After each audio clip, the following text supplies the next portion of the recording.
Another week. Difference is there's no game this weekend, but with our bye week and after 10 weeks in a row of playing football and prepping, it's good to have a break coming up this weekend, but also allowing our guys to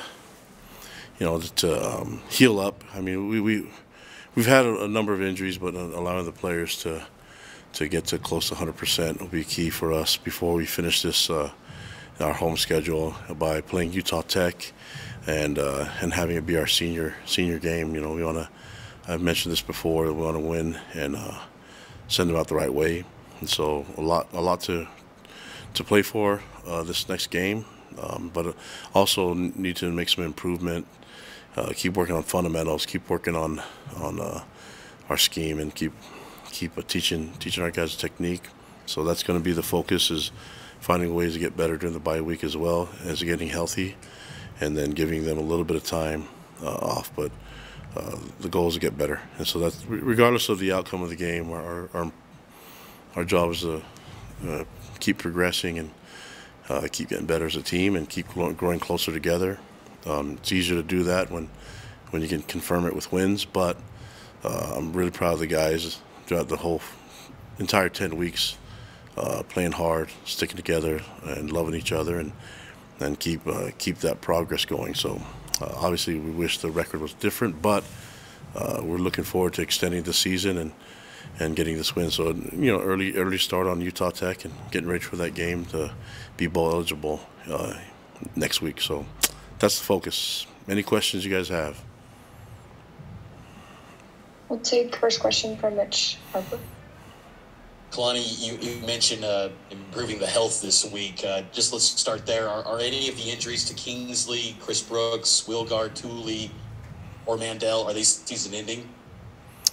Well, in regards of injuries, I think the season-ending stuff, if they are definite season-ending, we'll announce it. But you have to remember that we have a bye week coming up, and then another 2 games, and so the chance that they can make it to one of those games, Utah Tech and Stanford, and then also an opportunity to make it to a bowl game. There's a few that may not play in the next 2, but will play in the bowl game. So it's not definitely season-ending yet. Maybe when we're getting some information, I'm trying to think of who I'm talking about. We'll be able to tell you more, but as of now, I think the ones we told you are the ones that are out there. Jared, go ahead. Kalani, I wanted to ask about conversations that you have with players. We're getting to the end of the season. You have a lot of players that are juniors but might be considering the possibility of going to the NFL or making or leaving the program for other reasons. Do those conversations start now? Have you been having them before? I was just kind of curious what that process is like. Yeah, during this week, a lot of those conversations will be happening, and so I think there's a good number of players that we have that already have their degree in hand, and some of them will have another year of eligibility, and some of them want to go on to the next level in the NFL possibly, and others are looking for, others already have job offers and and can move on from there. So it's just a matter of talking to the right people, and then allowing NFL personnel to give their feedback to our guys, and then they can make a decision on what they want to do. So, but I think more than anything, just communicating this week. It's hard to do when you're working through the season, but on this bye week, it's probably a good time to do it. And we have 13 seniors that are going to be out of eligibility, but we have a good number of others that could possibly go into the NFL draft, and others that also have jobs that are already graduated. So, yeah, that's happening this week. Jay and then Jake. Hey, Kalani, could you lay out the kind of your schedule this week? Is it the normal where you go? I think you usually go Tuesday, Wednesday, Thursday, and then take the weekend off. Or just can you give us some specifics on what the plan is this week? Yeah, practice Monday, Tuesday, Wednesday, lifting all the days, and then giving time off away from football on Thursday and Friday, even though we'll have the weight room available for our players. And there's a lot of our guys that need to get caught up in academics, especially right now, get caught up and get ready for finals and have their projects done. So trying to get all that stuff done. I think a good number of our players will stay in town and take advantage of the extra lift times, and then also be able to, I think for us to get an early start on Utah Tech and keep focusing on the fundamentals of the game. I think there's always room to improve there. So that's going to go get at it and practice today, tomorrow, and Wednesday, and then most of the guys will still be able to stay in town and lift and work out Thursday, Friday. Kalani, will you use any of that practice time this week in terms of like a developmental period with some of your younger guys?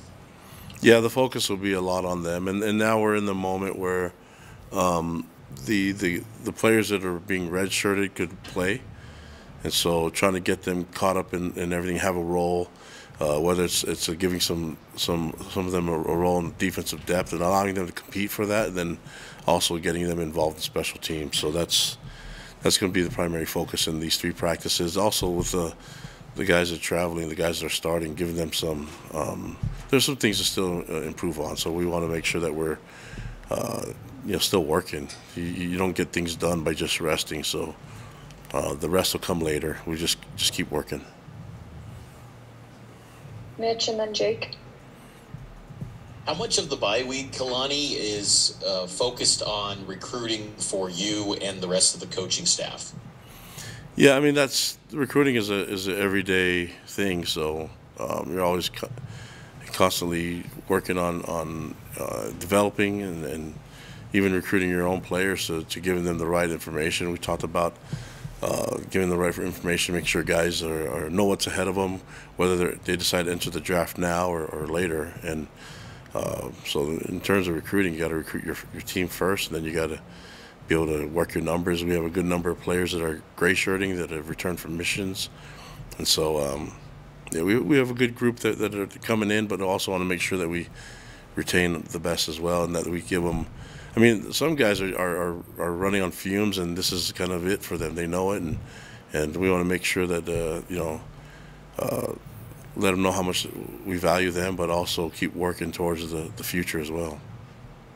Just to follow up on that, will that consist of a lot of travel for you, or will you primarily just be still on campus and the rest of the staff travels? Yeah, with the rules in terms of the games to visit and people to see and evaluation times, we've used quite a bit already, but in terms of travel, still up in the air. Kalani, when it comes to this time period, obviously you guys were sitting at 4-5. You get to 5-5. I know it's a bit of a hypothetical, but how different does it feel being back at 500 versus potentially being 4-6 and having to win 2 final games to go to a bowl? Oh, I mean, I put more pressure on myself and on this team than anybody else. So we're worried about going 1-0 every week. That's the goal. So I'm trying to keep it simple, but these guys know what's at stake, and so that this is it's good to get the win, and but more than anything, I think we just keep working. That's a principle that is eternal. Just keep working. Jared and then Jay. Kalani, being the bye week, it is time to think about some big picture things. And I know that, we talk about injuries and guys getting hurt. Some guys I know get to the point where they kind of have to hang it up, medically retire just because of, they get so banged up and their bodies can't handle it anymore. I was wondering what that's like for you when you have those circumstances and have to have those conversations with some of those athletes that have put in so much. Well, I think just communicating and talking to them, and they know that we care about their life, not just as a football player, but their future. And so it's giving them all the information that they can see for themselves and feedback, and then us coming to an understanding. It's not us just demanding that they hang it up and retire. I think it's important that they understand that we love them, and that the situation that they're in, there's options to look at, but I think it's important that they feel a little bit of ownership in it as well. So nothing wrong with talking about things and options and the circumstance, situation. I think young people nowadays, they really appreciate that. Kalani, speaking of two guys kind of like that, Lopini Katoa and Joe Tukuafu, I wonder if you could just tell me what they've meant to the program, guys that have been in the program a long time and really contributed the other day to the win.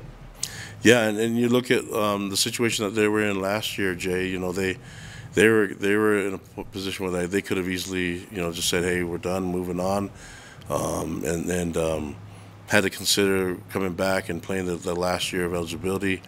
And you know, I'm thankful that we were able to spend some time with them, and they were able to gather all the information and make a good decision on their side. And we're thankful that they were able to play for us. I love the leadership and you know, their opportunities to just buy in whenever they have a chance and to keep competing. I mean, with that, both those guys mean a lot to this program, and they've been great leaders to us. But all the things that they've done on the field, I know they get judged on that, but there's a little things off the field that they've done to help our team and to love our boys up, man. They've been great examples on the camaraderie and the brotherhood that these guys feel, the love that they feel for each other, and really thankful for both Joe Tukuafu and Lopini Katoa for what they do for this program.